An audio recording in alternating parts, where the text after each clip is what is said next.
C'est l'heure de notre focus. Aujourd'hui, on va vous emmener en mer. Depuis avril 2015, Médecins sans frontières a affrété 3 bateaux qui sillonnent la Méditerranée centrale et orientale pour secourir les migrants qui tentent de rejoindre l'Europe, bien souvent sur des embarcations de fortune. Alors notre reporter a pu embarquer sur l'un de ces bateaux. Regardez ce reportage signé Marine Pradel. 6 h du matin, au large des côtes libyennes. Bonjour officier, ici Dignity 1. Je vous appelle pour vous informer que nous avons détecté visuellement un bateau pneumatique. Nous sommes à environ un demi-mille nautique du bateau et nous nous préparons à procéder à un sauvetage. Ok, bonne journée, au revoir. L'équipage du Dignity 1 se prépare à effectuer son 51e sauvetage de migrants depuis juin. Sur le pont, chacun est à son poste. Un premier Zodiac part à la rencontre de l'embarcation. Tu le vois là-bas ?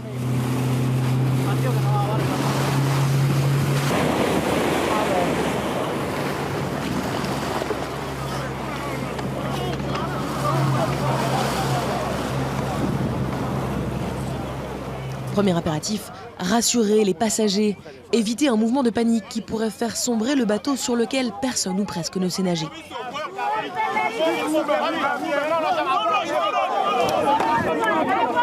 Il y en a pour chacun d'entre vous, je veux que vous restiez calme. Sur ce canot pneumatique, 74 hommes et 34 femmes, dont une grande majorité de Nigérians, des Ghanéens, des Sénégalais et d'autres ressortissants de pays d'Afrique.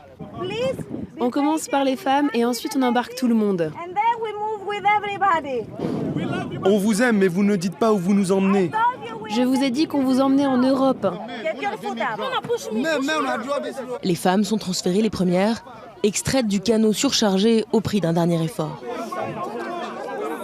Les premières sauvées sont partagées entre les larmes, la joie et les prières. Merci Jésus, merci Jésus. Le débarquement est bien rodé. Restez bien chacune à votre place et ensuite, une par une, vous allez monter, ok ? Ce jour-ci, l'équipage d'MSF, humanitaires et marins sont 15 en tout pour gérer une centaine de rescapés. Alors tout le monde s'y met, même Juan, le cuisinier, qui passe les migrants au détecteur de métaux pour s'assurer qu'aucune arme ne monte à bord. Le rythme des sauvetages était à son plus élevé cet été. De juillet à septembre, la mission Dignity 1 a secouru 4502 personnes au cours de 38 opérations. Avec l'arrivée de l'hiver, les départs de canots depuis les côtes libyennes sont moins fréquents, mais la mer agitée et les températures qui baissent ne découragent pas pour autant les migrants. Nous sommes une organisation médicale internationale. Nous sommes indépendants. Nous ne travaillons avec aucun gouvernement, ni avec la police. La ronde des embarquements se poursuit pendant plus de 2 heures. D'où viens-tu ? Et quel âge as-tu ? From 1989, okay. Thank you very much. You can sit down. We need to register nationality first of all to have... Nous devons enregistrer les nationalités d'abord pour avoir une idée générale d'où viennent les gens, mais aussi parce que nous voulons être sûrs que nous saisissons bien les grandes tendances.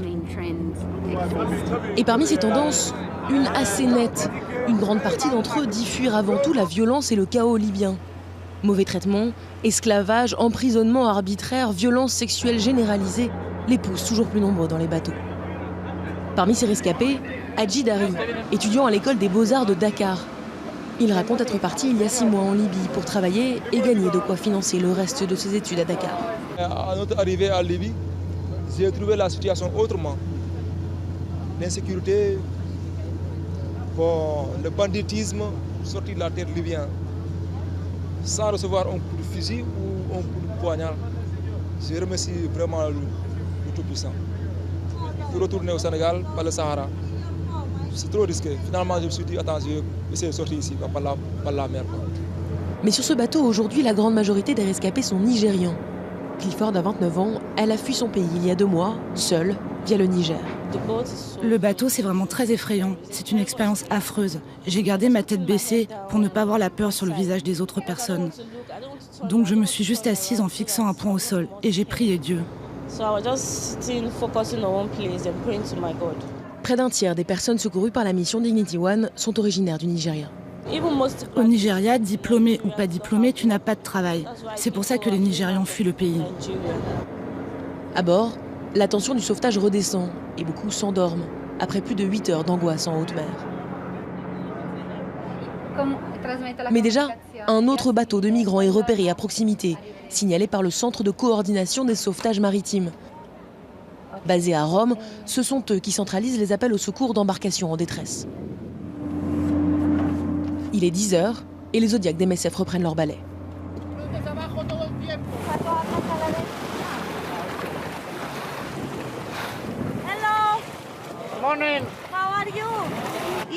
Est-ce qu'il y a quelqu'un de blessé ou de vraiment malade? À bord de ce canot, 118 personnes, dont 114 originaires de Somalie, 2 Érythréens et 2 Soudanais.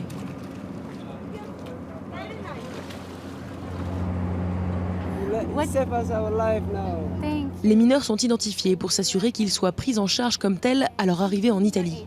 Est-ce que tu peux me dire quel âge tu as? 11 ans? Ok, je te donne ce bracelet. Ils sont 23 adolescents de moins de 18 ans sur ce bateau. Je suis content, super content. Je veux vivre en paix, tu vois. C'est pour ça que je suis parti dans un bateau en plastique. Sur le pont inférieur, dans l'hôpital de bord, un médecin et une sage-femme procurent les premiers soins.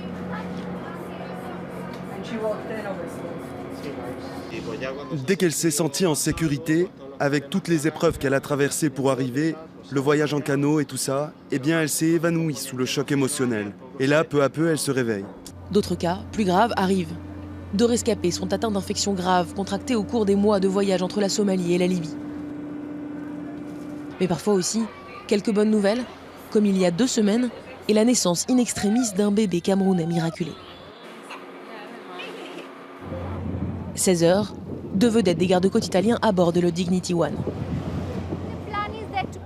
Ce que nous allons faire, c'est que nous allons vous transférer tous sur un autre bateau. Et cet autre bateau va vous emmener en Italie. Les migrants sont transférés à Lampedusa. Depuis 6 mois, MSF interpelle l'Union européenne sur l'hécatombe en Méditerranée centrale. L'Union a répondu en déployant depuis le 7 octobre, dans le cadre de l'opération Sophia, 9 bâtiments de guerre européens et 1300 militaires pour arrêter les passeurs. Il n'y a pas un seul jour à perdre pour vraiment prendre des mesures qui permettent aux gens qui ont besoin d'une protection internationale de quitter leur pays de manière sûre et de pouvoir demander la protection internationale de manière sûre et légale. Et ça, ce n'est pas en lançant une opération qui vise à combattre les trafiquants qui va résoudre cette situation. Depuis le début de l'année 2015, on estime à plus de 3300 le nombre de personnes disparues en tentant de traverser la Méditerranée.